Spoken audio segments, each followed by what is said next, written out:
iyo uburakari bwagufashe destroy your whole life. bishobora kwangiza ubuzima bwawe bwose. I know this because I lived through it. Ibi ndabizi ko nabiciyemo. Story. Iyi ntago ari inkuru ndimo ndakubwira mwana wanjye. It is my life.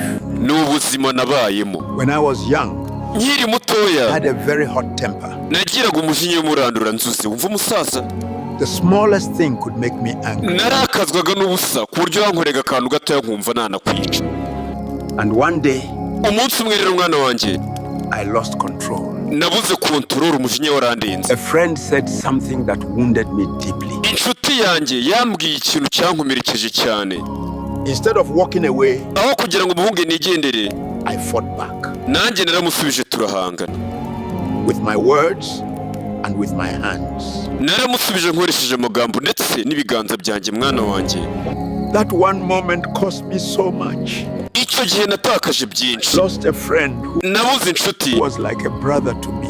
yari imeze nk'umuvandimwe kuri njye. Carried that regret for years. namaze imyaka myinshi nicuza. The pain never left.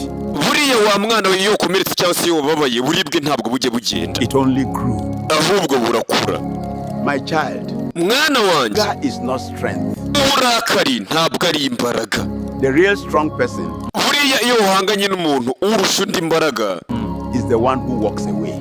ni wa wundi wahunze akavamo akigendera. wumve, Calm your spirit turisha icyo kibi kikurimo wa mwana we before your spirit destroys the future you are trying to build. mbere yuko icyo kibi cyangiza ahazaza urimo urubaka. nyagasani, umva amagambo y'umusaza. Choose peace hitamo inzira y'amahoro before anger chooses your downfall. mbere yuko umujinya wawe uhitiramo inzira y'uburimbukiro. Control your anger before it controls you. kontorora umujinya wawe mbere yuko ugukontorora. Comment I choose peace andika ijambo muri comment ngo I choose peace if the story touches you.